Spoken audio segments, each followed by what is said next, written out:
What is going on, warriors? This is your man Johnny F here, and in today's video, we are going to run through why your personality is not fixed and show you how to break free from your past. So you're going to want to stay tuned.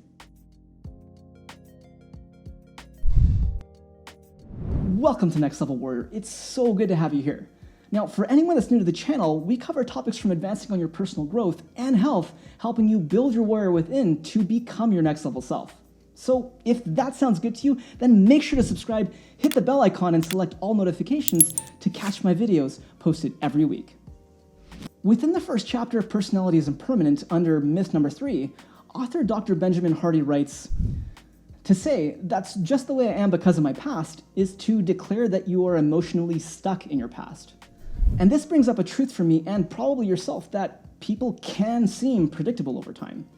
And while psychologists agree when looking at human behavior that the best way to predict the future is to look at their past, this has led to one of the dominating views of personality stability being unchangeable. Yet, as it's clearly shown in this book and the studies cited within it, this specific explanation is a large and inaccurate oversimplification that leads to mindlessness and lacking the ability to change, let alone living with intention.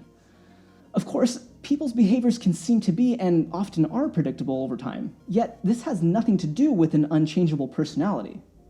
As Dr. Hardy discusses in the book, there are 4 reasons or levers which keep people stuck in past patterns. People continue to be defined by their past traumas that they haven't yet reframed. They have an identity narrative based on the past, not the future. Their subconscious keeps them consistent with their former identity and emotions. And they have an environment supporting their current rather than their future identity. If you really think about this for a solid moment, it's easy to see and find truth of all of these within our life. As Dr. Hardy explains, these 4 reasons are the levers that drive the consistency we experience in our personality, which, regardless if you realize this or not, you can control them. Traumas, whether large or small, happen to all of us. The trouble is, if our trauma is unresolved, we can stop moving forward in life, becoming emotionally fixed, leading to halted learning, evolving, changing, and limiting our imagination greatly. Because of this, our past becomes rigid as well. Our memories can persist in an unchanging and painful way. The good news, though, is that past traumas can be reframed. You see, every time you bring up a memory, regardless if it's a trauma or not, you are legitimately and unknowingly distorting that image, altering the story, and here's where we have the power to actually reframe it and find the blessings in disguise that they may have actually provided towards our life. This isn't about simply trying to be optimistic. It's about saving yourself, saving your mind, pulling yourself away from the victimhood mentality that keeps us trapped and defined by these past traumas. If you associate your identity based on the past, then you are narrating the same old story to yourself. You're keeping yourself stuck within a box that will ultimately lead you to an unhappy and mediocre life. Think about how often you tell the story of everything that you aren't. I'm definitely not a morning person. Yeah, I have a bad memory. I'm always meeting the wrong people. This always happens to me. I wish I was, I wish I could, I never get, I'm like this because. When we do this, we're literally feeding the program back into our mind, which embeds itself in the subconscious and other parts of the brain, like the reticular activating system, that will literally be on the lookout for as many things as possible to throw back in your face to remind you of those beliefs. I want you guys to try this out, and maybe make it a habit to hopefully jolt you onto a different path.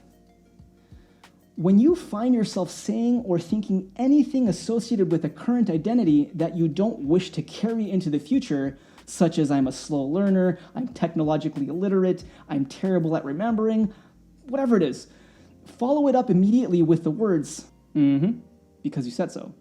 As silly as it may seem, I'm being absolutely serious. See, if we don't put a stop to it and implement some means of altering the narrative, then it's just going to keep perpetuating in a constant cycle, which, if it already isn't causing additional anxiety and depression in your life, then it may very well lead to it.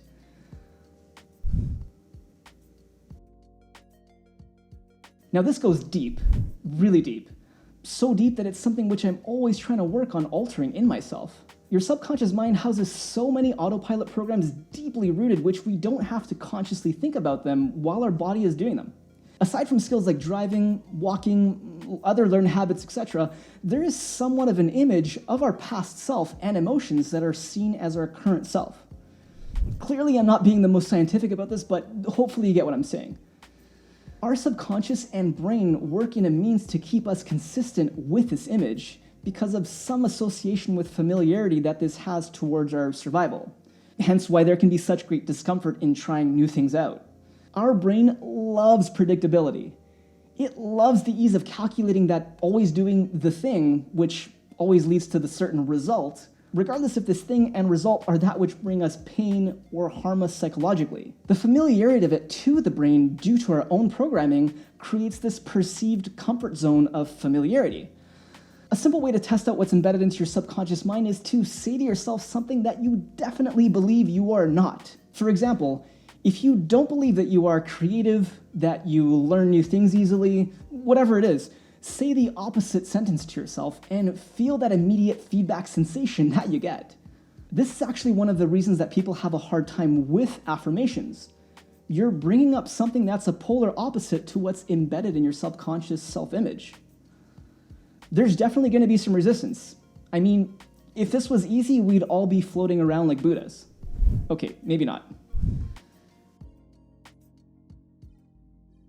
This one can be very easy to overlook as to how it keeps your personality stuck in the past, but it starts to become clear as day with a bit of attention to our current environment. And the majority of aspects within our environment are actually changeable. Just ask yourself, what parts of my environment are actually holding me back from the future identity that I wish to create? Is your job holding you back? The friends you spend time with?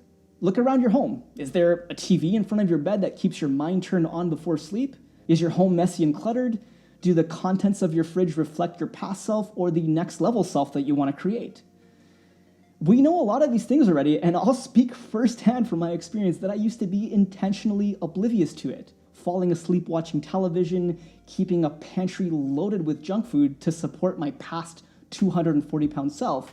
And when this stuff is that far back in your mind enough that it doesn't bother you too much, you know that it still does. It takes up precious mental real estate, chipping away at us until this wave comes crashing down with hopelessness for where we're at. In many cases, just simply feeling powerless. But this is where it can end. It's where you can take your control back. And while it's not an easy path, we already have so many of the tools we need to start making a difference. And I'll emphasize once more that it is absolutely not easy. But the truth is that it is worth it, because living a greater life makes it so worth it. You know that creating small changes in either of these four levers will not only help to shift any beliefs of having a fixed and unchangeable personality, but this is how to start designing your next level self. We don't have to overwhelm ourselves in thinking that we need to tear down a whole city of an ecosystem that makes up our mental, emotional, and physical selves. And how do you build anything huge? One brick at a time, right? So while I'm no architect, there is no experience required to get started to work on yourself. Go ahead and fail your way to that future success. Just start with little changes in your language towards yourself, some changes in your environment. Build up the real courage to look back at your past traumas and ask, why might this have actually happened for me? Instead of, why did this happen to me? If you remove the story of the victim, then it's no longer this weight holding you down, and instead it becomes empowering, fueling you forward in life. This power is always here for us to make use of, to stumble and fail our way into learning and personal growth. So with that said, let's get into the action part of this video now. In the book Personality is Impermanent, Dr. Hardy provides strategic questions to build momentum to help you with this shift. So this is the time that you're going to want to get out your journal or a piece of paper and ask yourself, what stories are you telling about your past self? Who was your former self? In what ways are you different from your former self? How has your past changed due to more recent experiences? How would your life be more different if your past was something happening for you rather than to you? How could life change if you embrace the truth that your former and current selves are two fundamentally different people? And the last one, how would your life be if you never blamed or limited yourself and your future based on the past? These are really powerful questions that can help you dive deep and really start expanding on this process of change. And these specific prompts that Dr. Hardy strategically places throughout the book are one of the many reasons that I suggest getting yourself a copy. You can find a link in the description to it, and if you want to know more about the book before you get it, I did a quick review on it coming up on the screen right now that you should definitely click on and check out. So if this path is something that really calls to you, then join the growing community of Next Level Warriors in our Facebook group that's also linked below. Like this video if you appreciated it, do your part to help support this channel's growth by subscribing, and never stop growing.